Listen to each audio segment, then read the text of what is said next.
Salut camarades. Camarades, salut. Salut camarades. Camarades, salut. Aujourd'hui, nous sommes réunis devant la porte de la commune de Guelta Fass Colobane pour manifester notre désaccord contre ce que nous sommes en train de vivre depuis quelques mois. Les retards de salaire qui ne cessent pas depuis presque un an. À chaque fois, nous sommes obligés de rester jusqu'au 20, jusqu'au 25 pour percevoir notre salaire. Voyez-vous qu'aujourd'hui, c'est le 22 et qu'aucun agent de la commune n'a encore perçu son salaire. Cette situation est catastrophique présentement. Tout le monde souffre. On ne sait même plus à quel sein se vouer. Donc, ce que nous voulons, c'est que l'autorité en tant que telle prend à charge cette question récurrente pour la régler définitivement. Parce que là, sincèrement, cette situation ne peut plus continuer. Elle ne peut plus perdurer. Et c'est d'autant plus grave que ce qu'on nous a donné comme information au niveau du compte que nous avons à la perception municipale, c'est encore plus terrible que la commune présentement n'a pas d'argent. Ça c'est incompréhensible, ça c'est inacceptable. Hein? Alors, qu'est-ce que cela signifie? Cela signifie que d'ici la fin de l'année, on ne peut plus même parler de retard de salaire. Mais est-ce qu'on aura des salaires? À partir d'aujourd'hui, là, est-ce qu'on aura encore des salaires jusqu'à la fin de l'année? Donc voilà la situation dans laquelle nous tous nous trouvons. Donc c'est l'inquiétude en permanence. L'inquiétude en permanence. Alors que les solutions sont là.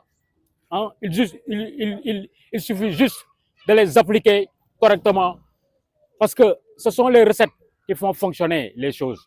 Donc il faut véritablement faire un travail rigoureux au niveau de ces recettes-là pour permettre à cette commune de souffler, parce que ça ne peut plus continuer. Hein? Ça ne peut plus continuer, très sincèrement. Hein? Regardez ici, des mères de famille, hein, des pères de famille, qui restent pendant plusieurs jours après la fin du mois, sans rien percevoir. Hein? Et que le plus grave, c'est que même la communication à l'intérieur de la commune n'existe pas. Hein? On ne te donne même pas les raisons. Tu es obligé, toi, de te déplacer pour voir quelle est la situation. Qu'est-ce qui a provoqué cela? Mais au moins, communiquer avec les gens. Parce que les gens ici, hein, mais ils sont suffisamment expérimentés, hein, pour apporter de reste qu'une seule idée, hein, afin que la situation puisse être rétablie correctement, hein, que les agents retrouvent correctement le rythme qu'ils avaient avant. Parce que ce qui se passe ici au niveau de cette commune-là, mais c'est inédit, ça n'a jamais existé depuis 1996. Ça n'a jamais existé, ça fait 30 ans d'expérience municipale. C'est la première fois qu'avec ce mandat-là, que les agents souffrent de cette façon. Mais attendez, camarades, mais l'heure est très grave. L'heure est très grave, l'heure est très grave. Alors, nous interpellons les autorités, parce que les autorités aussi, en l'occurrence le percepteur municipal, il est le premier responsable de cette situation. Parce que le recouvrement, qu'est-ce qu'on dit? C'est le maire qui organise ses services pour recouvrer. Mais la responsabilité repose entièrement sur le percepteur municipal.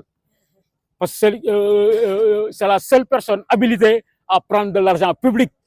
La seule personne habilitée à prendre de l'argent public au niveau des collectivités territoriales, c'est le percepteur municipal.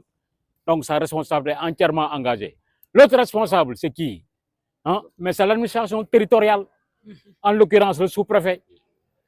Parce qu'on ne peut pas être dans le département, dans son arrondissement, l'arrondissement de Dakar Plateau, hein, qu'une commune comme ça, hein, que les agents de cette commune-là continuent à souffrir.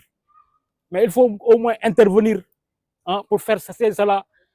Donc nous appelons au sens de la responsabilité des autorités de ce pays, pour que véritablement cette situation que nous vivons cesse instamment, immédiatement, sans condition. Ça doit arrêter aujourd'hui, pour qu'on puisse véritablement reprendre le travail correctement et être dans une dynamique de faire avancer les choses pour l'intérêt de tous, l'intérêt de l'équipe municipale, l'intérêt des agents de la commune de Guelta Fass Colobane, mais aussi l'intérêt de la population. Voilà. Mais qu'est-ce que vous comptez faire? Bon, ce que nous comptons faire, depuis quelque temps, nous sommes en train de dérouler des plans d'action à chaque fois, on tenait des points de presse.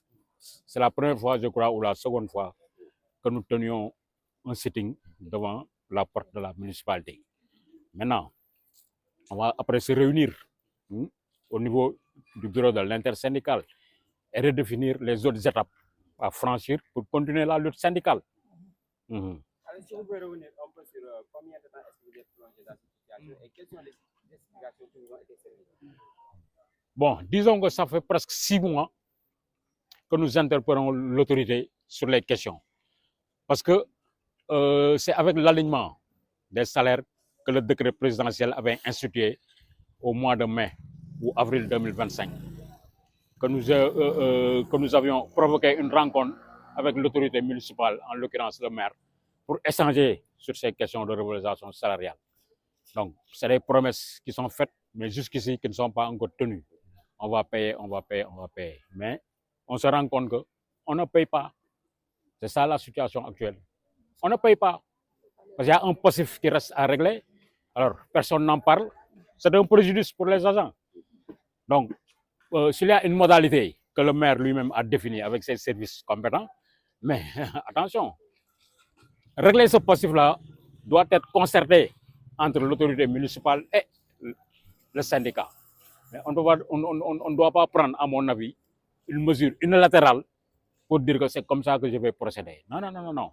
Il faut privilégier la concertation, les échanges et le dialogue pour qu'on puisse trouver la bonne voie de résolution de cette crise. Votre nom, s'il vous plaît. asalaamaaleykum sama camarade yi ñun agent Gueule Tapée Fass Colobane ñoo ñëwoon taxaw fii di sitting ndax dañoo nekk situation bu critique fi mu toll situation bu doy waar maanaam di liggéey ba weer bi dee te amuñu salaire bi gën a garaaw ay mère de famille ay père de famille ñu war a fay seen location war a dundal seen njaboot dañuy liggéey ba le 25 duñ jot seen salaire ñun demandé wuñu grand chose suñu salaire na ñëw à temps. Deuxième chose mooy suñu revalorisation yi augmentation yi ñuy wax dañu koy dugalal dañu ko dugalal parce que état moo ko signé. benn affaire am na administration bi nekk ci mairie bi mooy dañuy tere lu bëri ñun bu ñu waree réunir ci biir salle délibération ñu ne agent yi amuñu droit dugg ci salle bu ñu jox caabi te loolu c'est pas normal.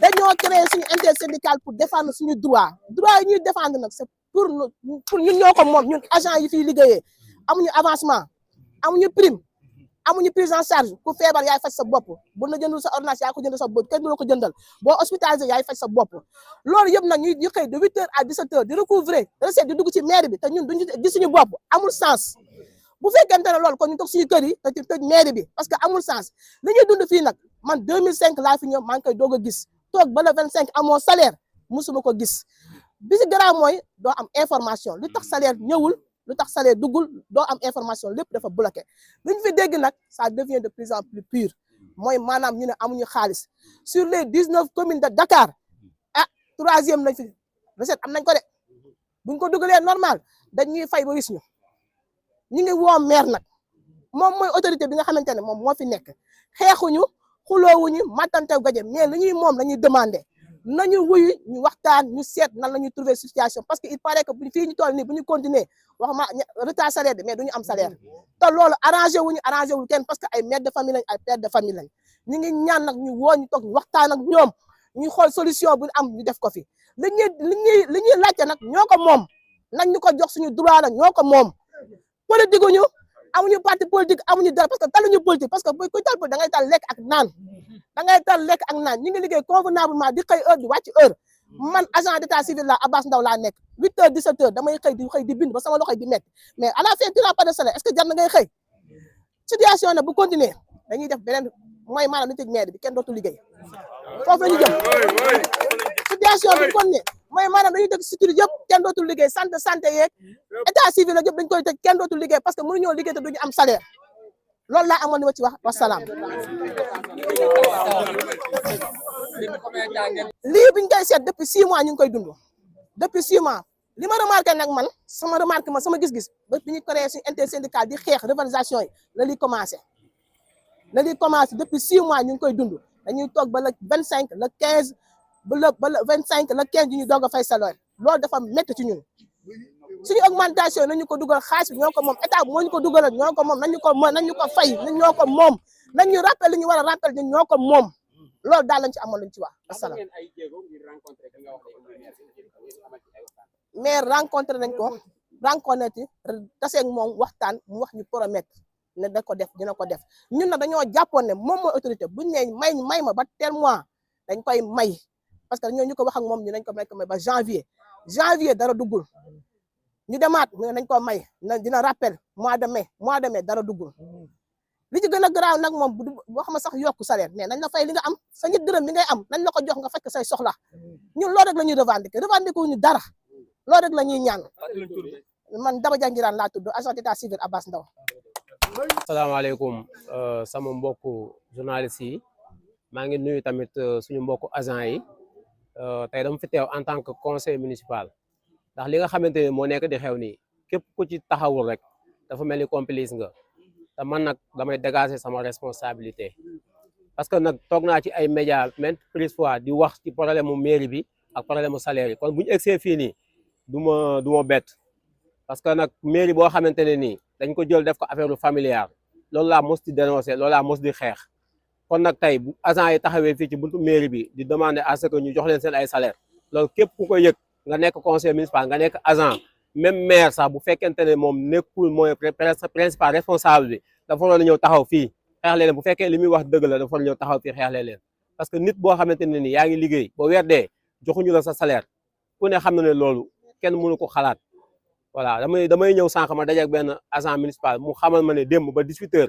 waa këram añuñu voilà loolu dafa ma jooyloo loolu dafa ñaaw loolu dafa métti tey koo xamante ne nii yaa ngi ci location da nga nar a génn fa nga xamante fa lañ la loué te buñ la génnee kan moo lay wutal location kon man dama fi taxaw en tant que conseil municipal mais dama fi taxaw en tant que population lii nga xamante moo nekk di xew ci mairie bi préfet sous préfet ministre de collectivité territoriale président Diomaye Bassirou Diomaye Diakhar Faye lii bu fekkente ne egsi na ci say nopp dañu bëgg ngeen taxaw ci mu gaaw parce que lii nekk di xew ci commune bi fii su fekkente ne lii continué na ci weer yi ñu jëm nii d'après information yi ñu ci am waxuma la yéex a fayeeku mais boo moytuwul sax duñu fayeeku kon nag lii am na loo xamante ne nii mbéjum kanam la borom moo koy fajal boppam agent yi li ñu def nii tey plus de 100 et quelques agents permanents ñoo nekk si mairie bi kenn waru leen xooxatal à ce que ñu bañ a taxaw fii même les contractuels dañu waroon a ñëw tey taxaw fii nit ku nekk sa ñaqare nga am ku ci nekk sa ñaqare nga mën a dundee kenn soxlu fi leneen amul lenn loo xamante ni nit war na la ko mën a dik wala mu menacé la de telle sorte que fii doo fi ñëw taxaw yaa xam chef de service nga moo xam koo mënte doon fii kenn ku nekk kuy xëy ci mairie bi dafa waroon a ñëw teg fi tànkam taxaw jàppale ñi nga xamante ni ñoo taxaw fii te tax du ñoom la ñuy jàppale mais amul ci kenn ci ñoom ñoo xamante ni ñi ngi encaissé seen salaire kon tey fii dafa waroon fees dell voilà mais maa ngi leen di jaajëfal yéen ñi nga xam ne yéen fi taxaw te xam ne xeex ngeen ba xeexal ñi nga xamante ni ñoo fa waroon taxaw te taxaw